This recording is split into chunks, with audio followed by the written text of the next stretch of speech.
No, they shouldn't call it the Bad Batch. They should call it the D. Bradley Bakery. Wow.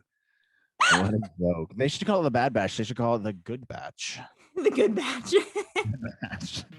That sounds like like cookies. It was the Good Batch of cookies. I made a good batch. I made a bad batch. I made a bad batch of donuts today. Hey everyone, welcome back to another Star Wars podcast. In our 7th episode of Bad Batch Breakdown, we are going to be talking about battle scars. Yes. I am kind of hyped, Matt. Well, why? How about you? I wonder why? Why are you hyped? I don't. This episode was so bad. Do I have to explain myself? No, you don't. I mean, look, we already had the reaction video come out for both of us. I think people already know what we feel, but we haven't talked about it one-on-one yet. We've only done a blind reaction, and I have to apologize to people in advance who saw my reaction video because it was probably the most boring reaction video you've ever seen. However, it was my first reaction video ever, so that's exciting, I guess. I thought everything that you had to say was hysterical, and dude, that was my first time doing a reaction video too, so you and I are in the same boat. Yeah, well, it worked out fine, and so everyone knows, how we feel about this. Obviously, I didn't think it was actually a boring episode. It was great, but yeah, a lot to talk about today. Yeah, we got a lot to get through, so let's just get straight into it. I also forgot to introduce myself. If you are new to the show, I am Melissa. This is my brother Matt, and we are two siblings who just want to talk and geek out about Star Wars because God knows there's more than enough content coming out within the next 10 years. Yes. So there we are. We're going to open each episode now with the most recent Star Wars news, just to get the hype going on what's going on with the latest and greatest in Star Wars. And Matt actually made a very cool observation this morning, which I did not see yet. I saw it on Twitter. Maybe you can put a picture up in post here. Ewan McGregor as Obi-Wan Kenobi walking to set, and you can kind of see his costume on underneath, like the little poncho they have to hide the costume so people can't see it. But very exciting. You see him walking around. Got me hyped. I saw it this morning. He's on set. He's filming Obi-Wan Kenobi show, which has to be the biggest hype show for Star Wars, since Mandalorian. So I saw that news, had to talk about it on the show, obviously. I just saw him walking out. He has his long hair. You can tell he's in like Obi-Wan mode. And I'm just like, I'm stoked. So I saw that today. Some good Star Wars news. They are filming in Los Angeles currently. Yeah. So that's in your neck of the woods. It's in my neck of the woods. Correct. So yeah, that's exciting. They're filming it. So I just was really pumped to see that this morning. Excellent way to open the episode. The other thing too is this is a caveat. Mm-hmm. This is only if there's good Star Wars news to report. We're not going to report like, oh, hey, George Lucas said Peter Pan's my favorite book. Yeah. We don't care about that. We care about, the meat and potatoes. So we don't Kenobi stuff is good meat and potatoes. But anyways, great way to meat and potatoes. Yeah. Yeah. So let's jump into the summary for the 7th episode of Bad Batch, Battle Scars. I will give a quick synopsis, and then Matt, I would like to hear your initial thoughts. So let's, with that in mind, let's just get straight into it. So the summary for episode 7 is: as they traverse a decommissioned medical facility, the Batch encounter an unexpected threat. Good synopsis. You're killing it with these summaries. Either you're cheating and going online and copy and pasting from Disney Plus, or you're just really smart. So either way, that one was from Disney Plus. Last week's was not. Okay. Well, nice work either way. It's short and succinct. That's probably what we should keep them at. So let's jump right in. Really interesting episode. A lot to pack in. Obviously, you guys saw my reaction. I thought they revealed a lot very quick. It had to be a quick moving episode to fit in everything that they did. We start out in that bar. Hidden figure in the corner of the bar. And we got to talk about this. You and I talked about this already.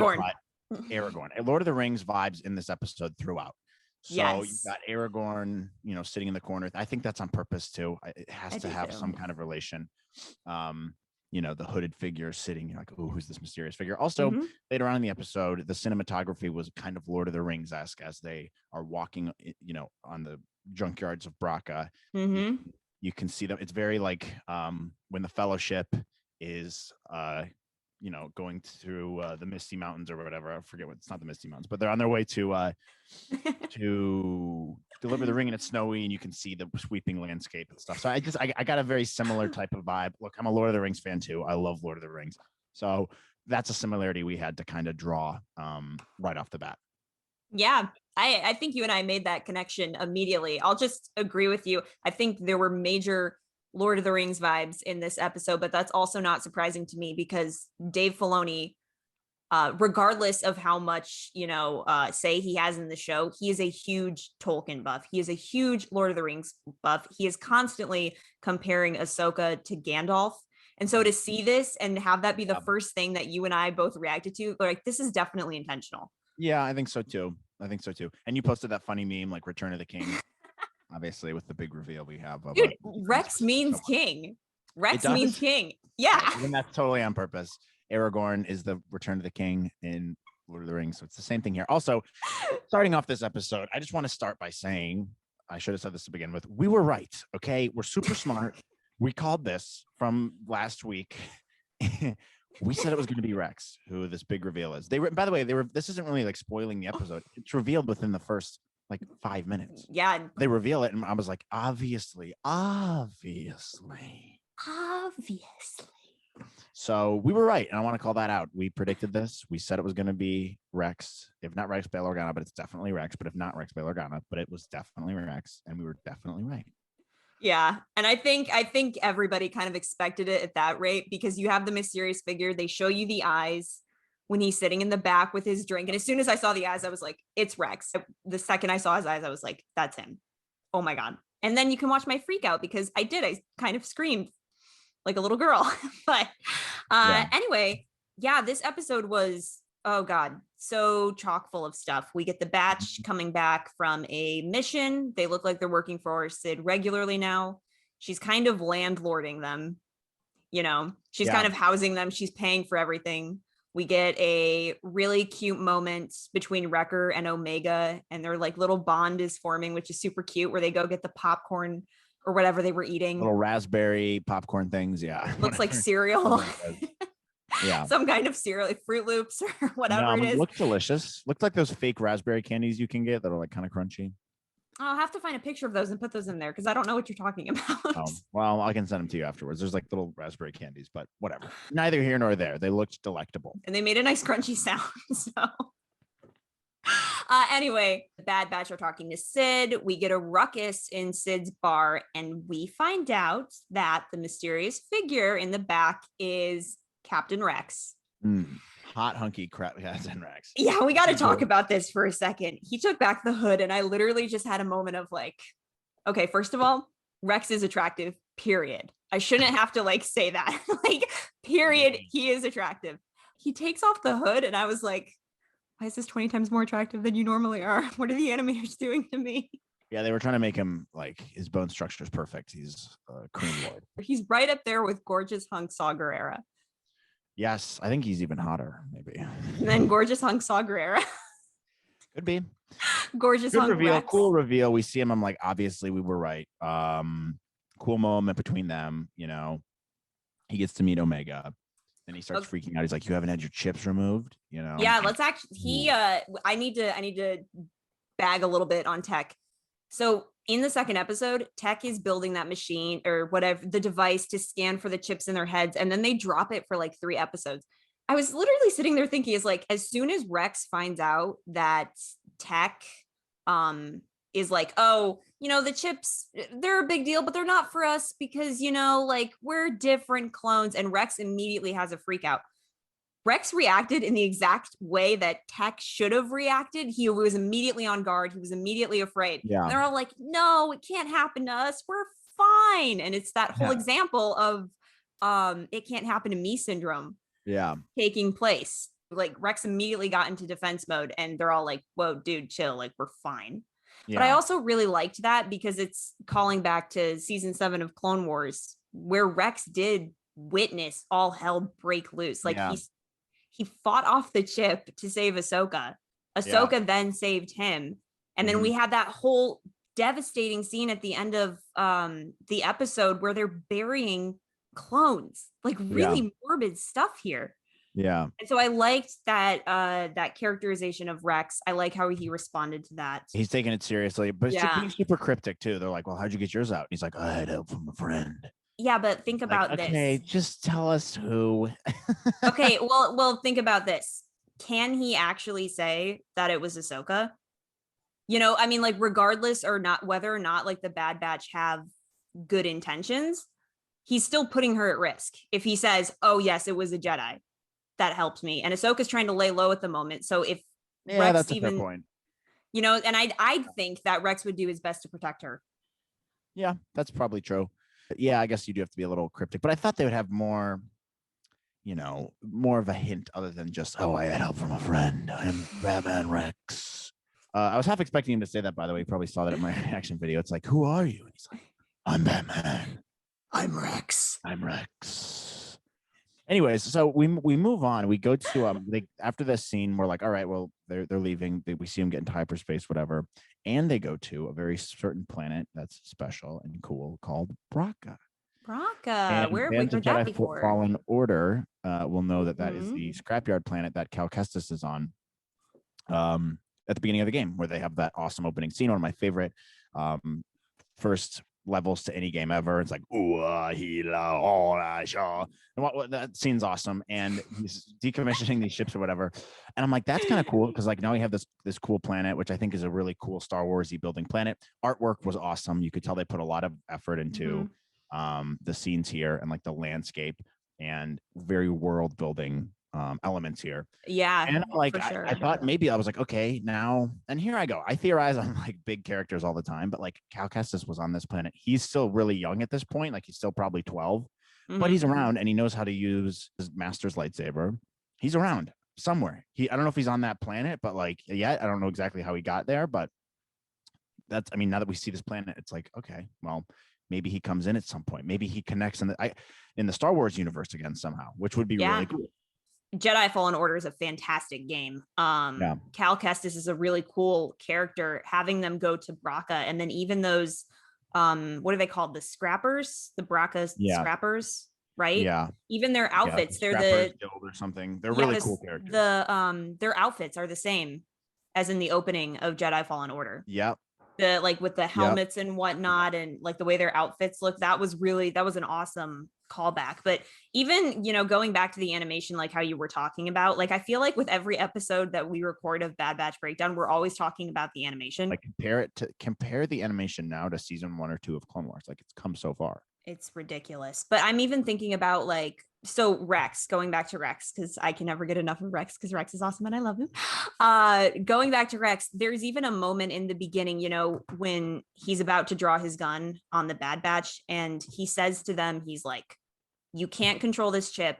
And then there's like a split second of a moment where he goes, I couldn't. And the way his facial expression like changes as he looks down, like he looks very guilty and remorseful for a few seconds, and then he looks back up. And it's so difficult for me to describe like the emotions that puts me through. But like even like the way he was looking at them when he looked back up, it's so subtle. But like the animation, the small details of like what they do with the eyes, it's just it's moving. Like it's really moving. Yeah, and I went on and on about this last episode, but you can tell they put effort into the little details, and that stuff matters because it means that they really care. They're putting time and thought into everything. So totally agree with you. I think that's awesome. And like the artwork again on Braca, I thought that was amazing. I said it during my reaction video, which by the way, if you haven't watched those yet, go watch them if you want to see our initial reactions to the episode. Yeah. Our unfiltered reactions. Yeah. We obviously then Rex tells him I can help you get these chips out, which you and I called, by the way. We called this. We said it's going to be Rex. We said Rex is going to help him get the chips out. It's the only thing that made sense. So obviously we were right because we're the smartest people on earth. And and so Rex is like, I know where to go. So he takes him to Braca to go to one of the old cruisers, the old battle cruisers. And they are crawling through. Really cool scenes here. Hinting again. We have this, they look in the water. Something's lurking in the water. I said this in mine, but I'm like, New Hope vibes here again. Major New Hope vibes. I was like, there's going to be a snake thing in the water. I promise you. And of course, they're trekking through. Big snake thing, Sarlacc pit type of whatever. Grabs Wrecker. Cool scene, but like very reminiscent of A New Hope there, which I thought was cool. But also, I said this in my video too. I'm like, why is he still wearing clone armor? Like, what are you? Yeah, don't you love that? Rex is sitting in the bar and he's like, I've been staying undercover in the exact outfit that you crashed in the plane. It doesn't seem very subtle, dude. Maybe in order to blend in, you should not be wearing the thing that defined you as you for the last, I don't know, 30 years, however long he's been around. Like 10. Rex is like 10 years old. Yeah, he's a child. He's Omega's age. He is. Dude, he is Omega's age. And you know what's funny to me too? So this is maybe my mind filling in the blanks, but when they were meeting for the first time, what was going through my head is, oh, that's like, oh, they have matching hair color. You know, maybe Omega's going to say something about that to him. But no, her first line to him is, you're old. Yeah. Well, you know what's funny, but that made me think, because I'm like, you and I have been talking about this like father figure element of the Bad Batch and Omega, but I don't think it's a father figure element. I think we're missing the point a little bit. It's even more obvious than that. It's brother figure, because they are essentially brothers. So they're big. It's a big brother thing. Mm-hmm. And it makes more sense. There's several of them. So they're looking out for her much like I would my younger sisters, right? And they have a similar older brother, like, I'm teaching you, showing you the ropes a little bit, being a little dangerous and reckless, bringing you out on limit, letting you crawl, like scale across the rope over to the other side, like over the water monster area. So that was like a big highlight for me during this episode. Well, you know, the way I kind of see it is, and I agree with you, it is more of a brother-sister dynamic because of that literal relationship that they have between each other. But the way I think about it is, Hunter is her dad figure, Wrecker is her older brother, Echo is the grandpa, and Tech is like the weird uncle. Or at least that's like how I feel about it in each of their individual interactions with her. That's how that comes off to me. Yeah. I know that we're hopping all over the board, but I'm still seeing like little moments that I want to comment on. Omega looks at Rex and she knows immediately what batch he's from. She's like, oh, you're the first generation. And she's like, oh, it's from the lines in your face. But that reminded me a lot of how she was able to recognize Sid. Like looking at a tree, she's like, oh, lines in his face. It's like, how you cut a tree down, you can like see the wrinkles in the tree. It's like, you have wrinkles in your face. You're the first batch of the batches. Yeah, she's very smart, intuitive, force sensitive, maybe. Right now, she seems like she has the power of empathy, intense empathy. Like, she's able to read people really well. So we will watch her career with great interest. Yes. Fantastic reference. We will watch her career with great interest. Thank you for that reference. Prequel memer right here. Moving along with the episode, they make it on this ship. Somehow the ship can still power up for some reason. They can use power from the generators on the ship to power up the medical bay. And then Rex is going to start helping him out. And this is where you start going, something bad's going to happen, because Wrecker's obviously like, oh, my head hurts.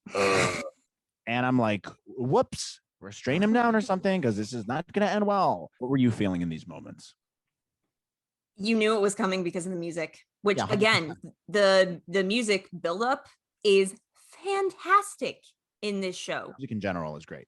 Yeah, the buildup. And so you knew it was coming because Wrecker just keeps groaning and groaning. And even Rex is like, we have to speed this up. And you can see this in my video. I'm like, yes, why are you guys moving so slow? Yeah.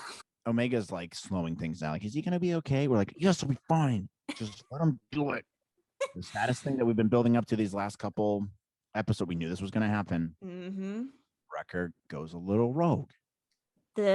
When the second he goes rogue and the music kind of stops and it sucks you in immediately as his pupil shrinks. So good. Oh, good. This reminded me, so he turns, he starts fighting them. This reminded me of Mandalorian. Oh, really? Fighting the what are they called? They're dark troopers. So Legends reference. He's fighting one of those, and he's getting like he's just getting beat up by one of them. It was kind of similar to that, because Wrecker's obviously huge. He can kind of toss these people around. He's a force to be reckoned with. I got similar type of vibes there. I thought, like he's a tough guy to take down, and like they have to play it delicately because you don't want to kill him. I thought what they were going to do is they were going to escape and he was going to somehow defect and leave. Oh, because that wouldn't. So like, this is what's going to happen. They're either going to fix him, right, or he's going to join Crosshair. Yeah, I thought, but they figured it out pretty quickly. Intense scene, great music, great action sequence. The action sequence, playing off what you're saying there, the second, right after he like nearly chokes Tech to death, which by the way, that was some fantastic voice acting from D. Bradley Baker right there. Because like the choking sound that's coming from Tech, I was like, this guy, he's not only playing like every single person in this room, but he's able to convey each emotion coming from these guys perfectly in a way that's specific to them.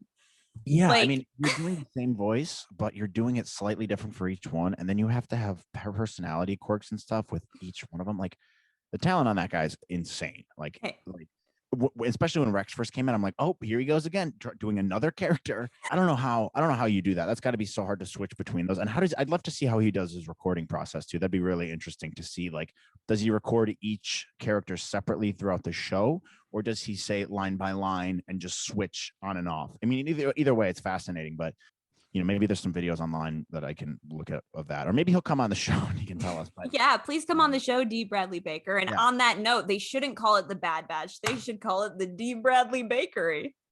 Wow. What a joke. They should call it the Bad Batch. They should call it the Good Batch. The Good Batch. That sounds like like cookies. It's the good batch of cookies. I made a good batch. I made a bad batch. I made a bad batch of donuts today. See these tangents we get on, guys. That wasn't even my original point that I was trying to make. Although it was a very. I mean, that's me. That's my fault. I'm just the derailer of this show. It's okay. You have your organized notes over there, and I'm just sitting here taking this over on one. Yeah, I do have my notes. All I wanted to say on that scene is the action sequence where Wrecker smacks the blaster from Rex's hand and it goes flying into the wall. The camera angles on that were so good. In that entire action sequence, like when Echo gets thrown towards Rex by Wrecker and then Rex accidentally stuns Echo, like the action sequence were just the stunning of Echo, great action, and you can see it in our faces too in this reaction. I'm like, oh gosh, like it's intense. Yeah, it's so intense. But the way that they were able to shoot it in a way that was like completely cohesive, but it built up the tension. It's just, God, these people working on this show are so talented. like, yeah. They're so good at what they do. There's something for everyone in these episodes too. You can go really deep with them, but if you want to just be surface level and enjoy them, you can. You don't have to like look into every little detail like we do, or like I'm sure Hidden Scribbles is going to comment on about some crazy, detail that I wouldn't have noticed, but Hidden Scribbles noticed. Like those are the things. Definitely. But yeah, the action sequence was fantastic.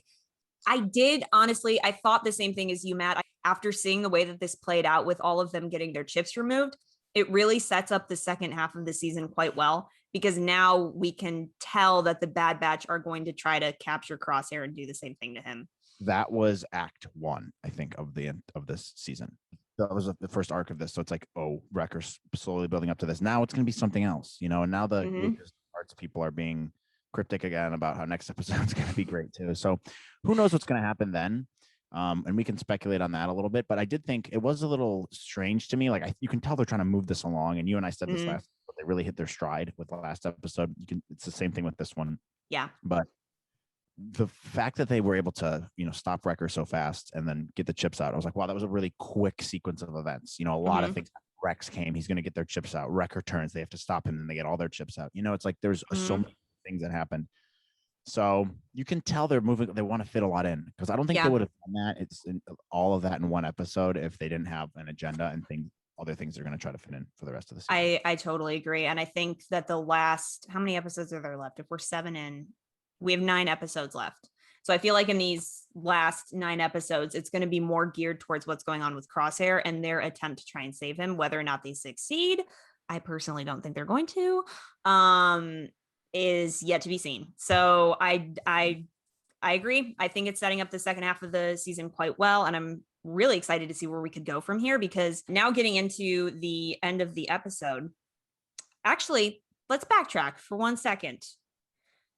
Rex makes a very interesting comment. Other than being extremely cryptic this entire episode on how he got rid of the chip, there was a really interesting moment where somebody in the med bay asks if the surgery is supposed to take that long. And Rex, he says, I don't know. I've never been on this end of it before. And then he says, very few clones are immune to the effects of Order 66. And then we talked about this last episode. Remember how I mentioned Cut LaQuaine? Yep. And his, like, whether or not he had a chip removed? when Rex said that line, and I only know this because my best friend Lily like brought it up to me. Rex says very few clones are immune to Order 66. So was that a reference to Cut LaQuaine? Like, did Cut LaQuaine just not carry out the order? Because Rex went to warn him, but Cut LaQuaine didn't have like a chip removed or anything, at least not that we saw. And so my assumption is through that line, they were meant to reveal, oh, Cut LaQuaine just didn't carry it out. No, and I think you're probably right. I think Rex was referring to him, like when he said that, because that was an interesting comment. 100%. Because I was like, that would not be thrown in there unless they wanted us to tie it to something else. And Yeah, that actually, he also isn't on. Cut LaQuane's also an interesting clone because he did defect. Like, like I'm done. I don't want to do this. And he's like the clone that we know of who's done that. So he could be totally different. So yeah, that's an interesting point. Because he never had a scar, never had it removed. So I was thinking that maybe we're led to believe that Cut just didn't carry it out because his love for his family overtook the order or something like lovely like that. Because Cut's a wholesome family dude. Yeah, and you also mentioned that last week. You're like, was he still affected by Order 66? Was he like, oh, I hate Jedi? Yeah, I don't think so. I just think maybe he wasn't affected by it, and yeah, maybe we'll find out more about that later. Okay, so going into the last act of this episode, there's actually a lot of dialogue I want to break down, and the dialogue I want to break down is the ending scene with Hunter and Rex. Hunter comes upon Rex calming somebody, or at the end of a conversation with somebody, and Rex says something like, oh, I'll meet you there in 2 rotations or whatever he says, and then he hangs up, and we don't really hear the voice, but I'm sure some people will go through and try to descramble it or whatever, because fans are awesome like that. But Rex is talking to a mysterious person, and I want to know what your thoughts are on that, Matt. I honestly don't know. I thought, okay, here we go again. Bail Organa, maybe. Ahsoka, maybe. I think he's got to be in contact with Ahsoka now. Yeah, I agree. Who's he meeting, though? He's meeting somebody. Yeah. I'm not familiar enough with Rebels. Like, I know. I do want to get on that topic, though, of Rebels. I do want to get on that topic, too, because I saw a lot of people bringing up a lot of great points leading back to Rebels. Rex and Hunter in this scene have a very interesting conversation. Rex is trying to get Hunter and the Bad Batch to join him because he makes a comment like, I've spent my entire life fighting for the Republic. We could use people like you. Mm-hmm. And so, Rex is obviously a part of something bigger right now. We know he's searching for other clones to help them remove their chips, and that's probably his primary goal. But we also got a really interesting seed of the rebellion here. And so that made me wonder, are he and Ahsoka not only in cahoots still, but are they in cahoots with Bail Organa? Because and even going back into the prior episode, Trace and Rafa said, our contact is trying to help people by fighting back against the Empire. Now we know that contact is Rex. Yeah. Who has better motivation than Bail Organa? He's helped Obi-Wan. He's helped Yoda. He believes in the Republic and preserving it. And he's been around and it could be that. I guess it could be Ahsoka as well. I need to cling to the thread that it's Ahsoka because they're legit just best friends, and I want them to still be in contact. And they lose contact for a while too. We just don't know when that is. I would imagine they probably still are in contact somehow right now. I just don't. I don't think they would have split so fast after the end of Clone Wars season 7. I mean, like if Rex knows Trace and Rafa, I can only assume he's still in contact with Ahsoka because she's the only person that could have linked them. Yeah, that's the only person. And then now I'm thinking, and I don't know how much you know of Rex in Rebels, but this was also another interesting comparison that I want to make. Rex in Rebels, they have to really convince him to come back and fight for the rebellion in Rebels. Like, it's not like hey, Rex, will you come back and fight for the rebellion because Ahsoka needs you? It's like, it takes them a while to convince him to come back. Yeah. He's hiding out with Wolf and Gregor, 2 other clones from the Clone Wars, on the planet Selos. Right. And they're basically like retired. Like, they're not like doing anything. And Rex is like, oh, hanging out. Yeah. Yeah. Rex is like, maybe I was doing that at one point, but I don't want to do it anymore. And it takes the Ghost crew a long time to convince him. And then he eventually comes back and he's fighting with Ahsoka. And so we know that Rex finds Wolf and Gregor at some point, but now after this ending scene with Hunter and seeing how Rex is speaking to Hunter and being like, come join our fight. You know, if you ever change your mind, this is where I'll be. I'm also led to believe that Rex is just touching upon saving clones. Like he's very early in the game. So there's no way he would have started to contact Wolf or Gregor or any of those guys. I think this is his first contact with clones. I do too. He's very new to it. And he probably didn't know there was anyone else out there, probably hasn't thought of this. He's only just got his chip out recently. The sisters probably told him, they're like, you're interested in this? He's like, oh, well, maybe I can help save them. I know them. So he does. And now he's like, oh, it's possible. So I think we'll continue to see maybe he runs into like Wolf and them. Because even the line that he has, he's like, I've never been on this end of the surgery before. That gave me the impression that's the first time he was ever doing it. Yeah, and he knew where to go and how it got done, right? Because Ahsoka took him there and helped him remove his chip, if you remember. Yeah. So he's just, I feel like he's playing it by ear based on what Ahsoka did, but that was his actual first time, like actually removing a chip from a clone. Yeah. That's how I took that anyway. I think the story threads to tie in Rex and the Rebels timeline and how that connects back, and if he's still in contact with Ahsoka and how they split up. There's so much potential. And I know they kind of left it open-ended when Rex and Hunter were speaking in the end, and Hunter's like, if you ever find yourself in a bind, you know where to find us. Yep. So I'm thinking that's not the last we see of Rex. Definitely not. I think maybe he won't be in next episode, but maybe he will be. Maybe he'll be in a lot of episodes from here on out. Who knows? So yeah, overall, it's great, but I'm also very excited for next week because I think the show's really ramping up now. You know, last week was great. Yep. This was great. It's really, now that they've established what the show is and what we can expect, it's just going to get better and better. So I'm excited. I think next week will be great. I think that next week will be great too. Crosshair better. I think we're going to get some Crosshair next week because he's been absent for 4 episodes now. Bro, where has he been? What is he doing? What's he doing? There's a reason for that. We'll figure it out next week, I think, or if not next week, the week after. Who knows? That's a weird amount of time to not have him in. It is. It's a long time not to see a character, and I understand to show that the rest of the batch got their chips out of their head. And now it's like, now we know it's possible. So now that they know, it's like it makes sense to bring Crosshair back in because they know maybe there's hope for him still. So maybe murdery Crosshair. At least in their eyes, maybe. But I think he already crossed the line. You know, he murdered some innocent people. It's like that's kind of hard to bring him back. And to come back from that. You know, it's like I saw a rendering a couple days ago of like someone did a mock-up of if Darth Vader survived, you know, if Anakin survived instead of dying at the end of Return of the Jedi, and they conceptualized him as, you know, a Jedi. That's really cool. I'm like, that's cool. It's a cool concept, but like you can't do that in storytelling because he's already done all these terrible things, you know. Yep. He's already, you know, gone to the other side, and that was it. And maybe, you know, you have the redemption at the end, and I think something similar could happen with Crosshair, but I don't know that you can necessarily bring him back, you know, 100%, just have him be like, oh, I'm part of the gang again, you know. I think he's gonna die. You know, I don't think you can.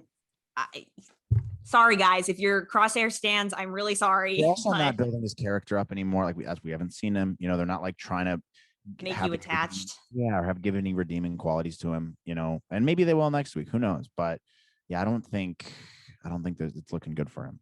I don't think it's looking good for him either. I guess we'll have to see. But I am interested to see what he's doing because he's only been in 2 episodes for the entire show. With that mysterious little thread in mind, do you have any other final thoughts on the episode, Matt, before I check to see if we have questions, which I don't think we do, but I'll check. That's okay. No, I think it was great. I'm excited for next week. Just excited to see what they do. You know my thoughts. I think they've ramped it up, and it's only going to get better from here. So bring it on.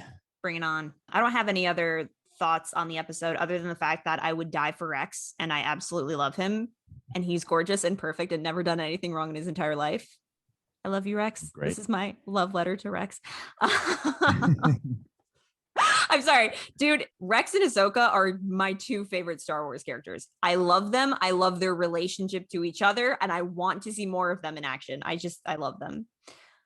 Anyway, that was my fangirling moment. I'm gonna see if we have any questions. I don't think we do, but I will check. We had some great questions last week. And I think this one was just a lot of information to process. So, we have 3. So it's better than none. And they're kind of just statements rather than questions.